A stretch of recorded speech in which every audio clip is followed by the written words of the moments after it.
Muy buenas, bienvenidos a Planea tu Libro.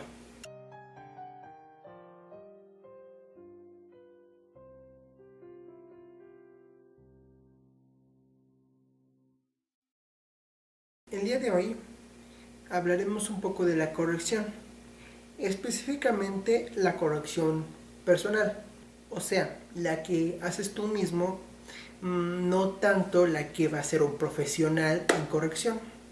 Y para empezar, vamos a retomar algo que mencioné en otro video. Hay algo conocido como la voz del escritor. Es esa voz en tu cabeza que te dice que corrijas, puedes pensar que algo está mal mientras lo vas haciendo, al final te va a decir que es muy difícil, que lo que escribes tal vez no funcione, haga que taches, que reescribas, que tires todo lo que estás haciendo. El problema es que mientras estás escribiendo, si le haces caso a esto, lo más probable es que borres más cosas que te sirven que las que no. Porque no solo es lo que estás borrando en ese momento, es todo eso que no te permites escribir más adelante. Pierdes muchísimo tiempo y al final no avanzas. Esto con el paso del tiempo va a hacer que no termines de escribir, que tus historias se queden a medias por hacerle caso a esa voz. Ahora, no es porque seas bueno o seas malo. Esto cualquiera lo tiene. ¿Por qué? Porque quieres que tu obra sea cada vez mejor. Pero para eso lo que tienes que hacer es escribir todo lo que estés pensando, todo lo que lleves hecho ya en tu cabeza y todo aquello que se te vaya ocurriendo conforme vas escribiendo. El caso de los errores se tratan en su momento, ya sea que tú mismo lo corrijas, de hecho tú vas a tener que corregir parte de ello, o que lo lleves a un corrector profesional. Estos son personas que se encargan de corregirte errores de puntuación, de gramática y demás. De hecho, en la caja de descripción te dejaré el link a un video de una youtuber llamada Esther, en el cual habla sobre diferentes tipos de correctores. Te recomiendo también checar su canal, ya que también es una youtuber que habla de temas literarios, solo que ella también hace reseñas, habla de algunos eventos y algunos de sus videos son dirigidos a consejos de escritores. Son muy buenos consejos y te recomiendo suscribirte a su canal y decirle que vas de mi parte. Volviendo al tema, hay una diferencia entre la corrección que tú hagas con la corrección que haga un profesional. Él se va a encargar de ver errores que se han obtenido a través de su estudio. Por lo tanto, va a ser más fácil que identifique alguna falta de coma, faltas de acentos, hacer un párrafo cuando en realidad son dos lo que estás escribiendo ahí y demás. Además, como él no está familiarizado con el libro, no se va a sentir mal al marcar los errores, que es algo que muchas veces te va a suceder a ti inconscientemente, ya que al estar tan familiarizado con la obra y ser tuya, muy regularmente vas a pensar que está bien cuando a veces enfrente de ti sobresale el error. Por eso es que muchos escritores te dicen que después de escribir esperes 3, 6, 12, hasta 24 meses para volverlo a leer. ¿Cuál es mi consejo? Cuando termines de escribir, revisa lo que estás haciendo. Cuando termines. ¿Esto qué implica? Si tú estás escribiendo en papel y lo vas a pasar a compu, revísalo ya que lo estés pasando. Pero no es una revisión donde vas a ir quitando cosas, agregando y tal. No. Simplemente es que todo lo que tú ya escribiste y escribiste algún error ortográfico o nada más tachaste una parte porque no iba a servir, o tienes algún error gramatical donde se nota muy claro que dijiste miró hacia el sol, nada más es quitar eso para pasarlo bien. Después cuando lo pases es checar rápido y ver si hay algún error. En las primeras ocasiones no vas a ver todos los errores. Además, algo que también te va a ayudar es que conforme escribes más, buscas más fuentes de información para aprender a escribir, notas más errores. Entonces, este filtro sí te va a ser útil porque vas a eliminar mucho que no sirve. Pero no creas que es todo. Te recomiendo que dejes un tiempo a que dejes de sentir la emoción por ese escrito. Para cada persona es diferente. Para algunos tal vez a la semana ya no lo apasiona ese escrito, ya no está tan apegado, y para otros tengan que tardar 2 años porque sigue empezando, que es genial y no importa los errores que haya. En ese momento ya podrás checarlo y hacer otras depuraciones. Pero no te preocupes por cuántas correcciones tengas que hacer.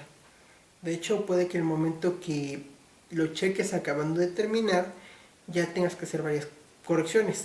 Lees, corriges, corriges, corriges, vuelves a leer y vuelves a corregir, corregir, corregir, y vuelves a leer y vuelves a encontrar algunos otros errores. Pueden haber errores tanto de hoyos argumentales, donde hay cosas que ya no coinciden, errores gramaticales donde incluso tú no entiendas bien la frase, errores de puntuación, y en algún momento inclusive errores donde te des cuenta que dices, espera, me falta una escena.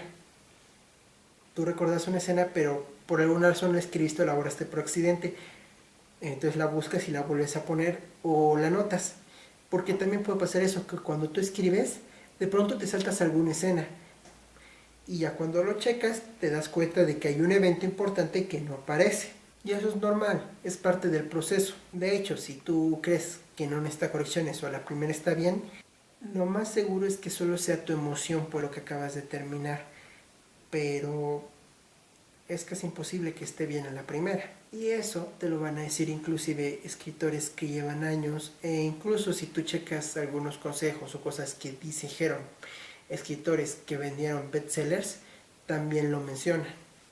Ahora, también tienes que tomar en cuenta que es un error, porque en los consejos vas a oír muchas veces que te van a decir que es un error ser demasiado descriptivo, que es un error de pronto que si tú hablas, por ejemplo, en primera persona, el personaje diga lo que está alrededor y después hable de sus emociones y no esté todo contado exactamente con la misma emoción, ya que en ocasiones dices hechos, porque son importantes, en ocasiones los sentimientos.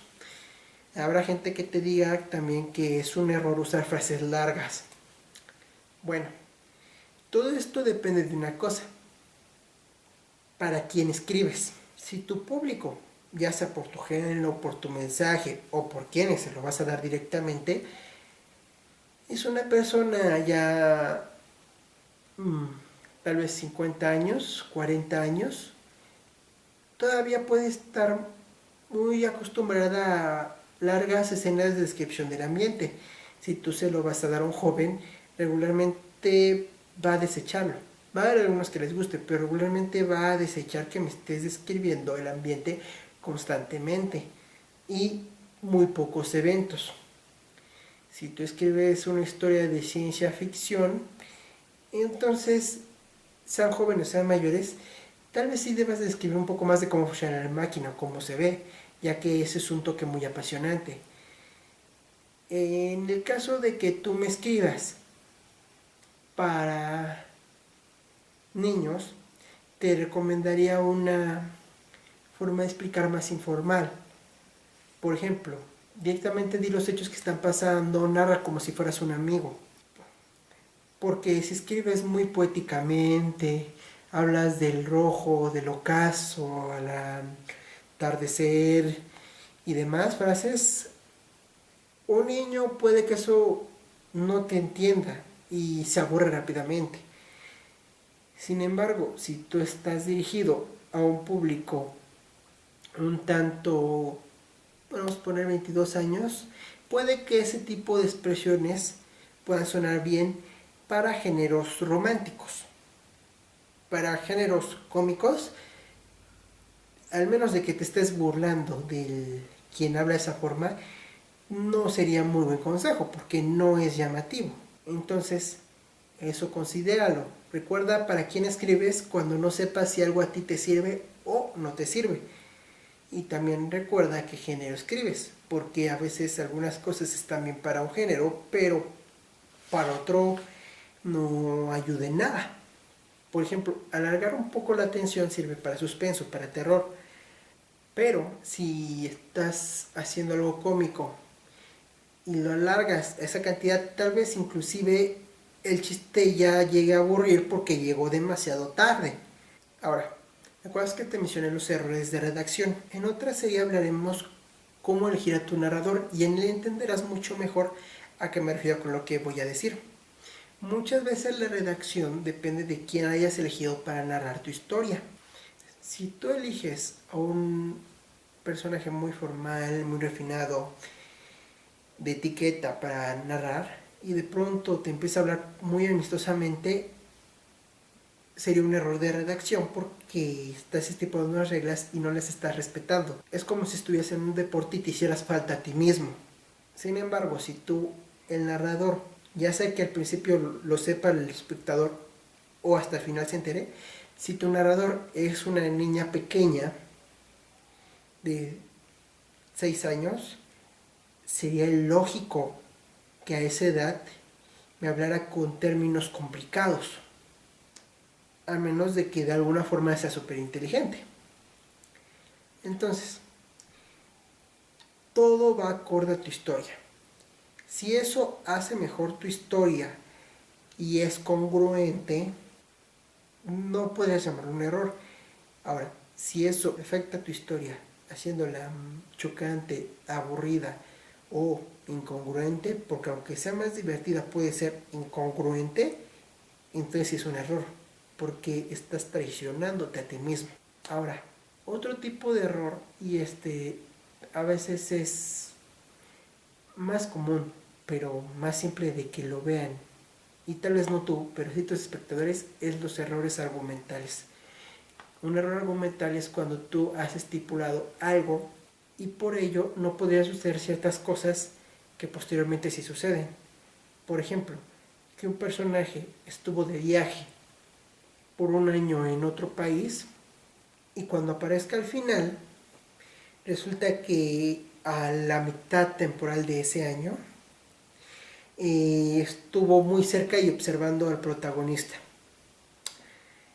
Si es eso, entonces tienes que establecer que él no estuvo ese año allá o que tuvo una cámara. Para evitar eso hay dos aspectos. Primero, una buena planeación. Que tengas bien claro todos los puntos importantes, tengas bien claro las leyes de tu mundo, etcétera, para que cuando tú escribas siempre cheques eso y veas si es posible o no algo de lo que va a suceder. Y esto te lo recomiendo. Si algo no es posible, ten cuidado si vas a cambiar la planeación, porque si tú la cambias puedes tener que cambiar algunos otros aspectos. Lo que puedes hacer y puede ser más fácil es agregar algo más. En vez de cambiar un evento, agregar otro evento que haga posible lo que estás diciendo. El otro aspecto es que durante la corrección cheques bien si todo lo que estás viendo tiene lógica.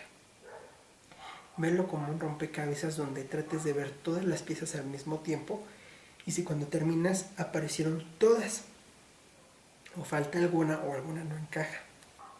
Y mi último consejo es algo que yo ocupo para que me sea más fácil corregir. Hay programas, tanto para celular como para computadora, que son de lectura en voz alta. ¿A qué me refiero? Tú escribes algo en él y una voz electrónica, como la del GPS, te dice lo que escribiste. Hay ventajas en esto, ¿por qué? Porque te va a ser más fácil darte cuenta cuando algo esté mal. Porque cuando tú lees algo que ya escribiste varias veces, tu cerebro lo lee por impacto. Descarta muchas palabras, descarta muchos signos. Pero cuando tú lo estés oyendo, más fácil, aunque no te des cuenta por qué, habrá momentos donde dirás, espera, algo sonó raro, y le regresas y empiezas a oír errores de redacción. Por ejemplo, juntar una palabra plural con un artículo singular. Además de que ves únicamente los aspectos que están y no te imaginas más a lo que escribiste. Y bueno, eso es todo por el día de hoy. Recuerda dejar todas tus aportaciones y dudas en la caja de comentarios y pasarte por mi página de Facebook para otros artículos que te van a ayudar. Nos vemos.